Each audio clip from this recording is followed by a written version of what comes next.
नमस्कार फ्रेंड्स काफ़ी दिनों से मैं प्रीवियस प्रश्न पत्र की जो ये क्लास है वो नहीं बना पाया, उसके लिए मुझे क्षमा करें। तो दोस्तों, आपने जो प्रश्न पत्र कर रहे थे वो था रिसर्च स्कॉलर एग्जाम का प्रीवियस पत्र था, जो सन 2024 में ये एग्जाम हुआ था, 4 अगस्त 2024 को।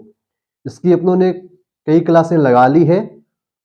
जिनके प्रश्न आपने नहीं किए हैं तो उनको एक बार जरूर देखें। तो दोस्तों, चलिए चलते हैं आज के प्रश्न पे।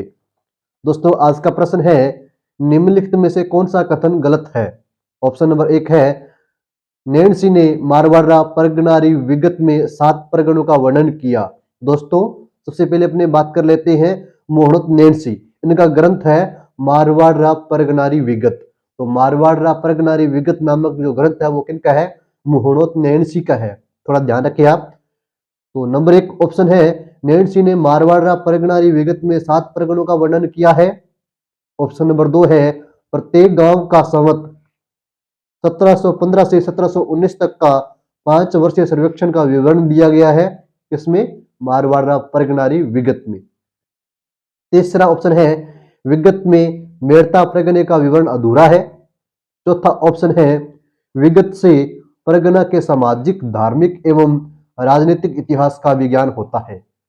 दोस्तों, इस प्रश्न का जो सही उत्तर है वो ऑप्शन नंबर 3 है। जो तीसरा ऑप्शन दिया गया है ये गलत है। किससे संबंधित? मारवाड़ा परगनारी विगत से संबंधित। दोस्तों, इस ग्रंथ में मेड़ता परगने का जो विवरण है वो पूरा देखने को मिलता है, पूरा इसमें पढ़ने को मिलता है अपने को। तो मोहनोत नैन्सी की रचना है मारवाड़ा परगनारी विगत, जिसमें 7 परगनों का वर्णन किया गया है। और मारवाड़ा परगनारी विगत में प्रत्येक गांव का जो संवत है 1715 से लेकर 1719 तक है, जिसमें 5 वर्षीय सर्वेक्षण का विवरण दिया गया है। उसके बाद अपने बात करते हैं मेड़ता परगने का, जिसमें विवरण मिलता है। और मारवाड़ा परगनारी विगत में परगना के सामाजिक, धार्मिक एवं राजनीतिक इतिहास को दर्शाया गया है। इससे संबंधित जो अपने को जानकारी मिलती है। दोस्तों, प्रश्न नंबर 66 है, किस दक्कनी रियासत ने बिना युद्ध लड़े अकबर की अधीनता स्वीकार कर ली थी? ऑप्शन नंबर 1 है Bijapur. Option number 2 Khandesh. Option number 3 Ahmednagar. Option number 4 Golconda. दोस्तों, इस प्रश्न का सही उत्तर ऑप्शन नंबर 2 है खानदेश। खानदेश वह दक्कनी रियासत है जिसने बिना युद्ध लड़े ही अकबर की अधीनता स्वीकार कर ली थी।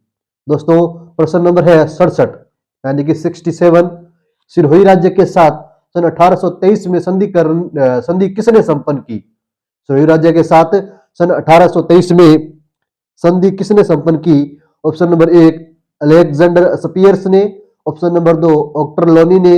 ऑप्शन नंबर 3 मेलकम ने। ऑप्शन नंबर 4 मेटकाफ ने। दोस्तों, इस प्रश्न का सही उत्तर ऑप्शन नंबर 1 होगा, अलेक्जेंडर स्पियर्स ने।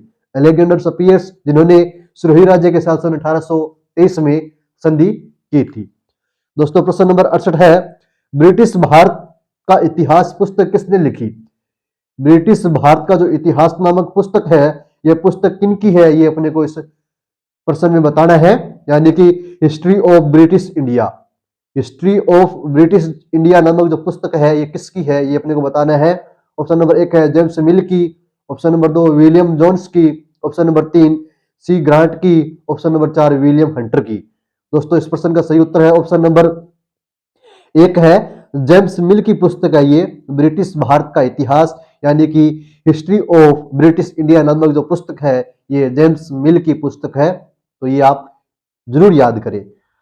प्रश्न नंबर 69 यानी 69, क्लाइव द्वारा स्थापित दोहरे शासन व्यवस्था के समय बंगाल का नायब दीवान एवं नायब नाजिब कौन था? बंगाल के नायब दीवान और नायब नाजिब कौन थे दोहरे शासन व्यवस्था के समय? और क्लाइव द्वारा जो स्थापित है दोहरी शासन व्यवस्था, इसके समय में बंगाल का नायब दीवान कौन था और नायब नाजिब कौन था, ये अपने को इस प्रश्न में बताना है। ऑप्शन नंबर 1 है Rai Durlabh. Option number 2 Raja Sitab Rai. Option number 3 Mohammad Raza Khan. Option number 4 Ram Narayan. दोस्तों, इस प्रश्न का सही उत्तर ऑप्शन नंबर 3 है, मोहम्मद रजा खान। मोहम्मद रजा खान क्लाइव द्वारा स्थापित दोहरे शासन व्यवस्था के समय बंगाल के नायब दीवान थे एवं नायब नाजिब। ये कौन थे? मोहम्मद रजा खान थे।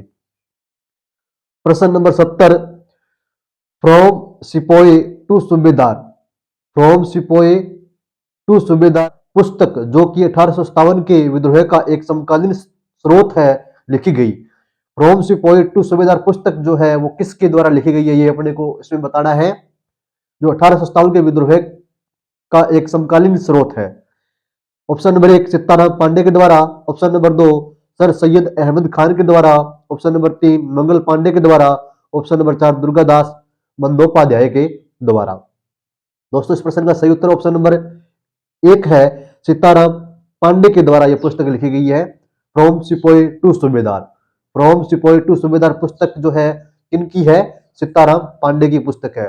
इससे पहले उन्होंने प्रश्न नंबर 68 में पढ़ा ब्रिटिश भारत का इतिहास, यानी कि हिस्ट्री ऑफ ब्रिटिश इंडिया नामक जो पुस्तक है, ये पुस्तक किनकी है? ये जेम्स मिल की पुस्तक है। तो दोस्तों आज की क्लास में इतना ही, आगे की क्लास में जल्द मिलेंगे। और आज की क्लास आपको कैसी लगी है ये आप कमेंट सेक्शन में जरूर बताएं। तो दोस्तों जल्द मिलेंगे अगली क्लास में, तब तक के लिए जय हिंद जय भारत।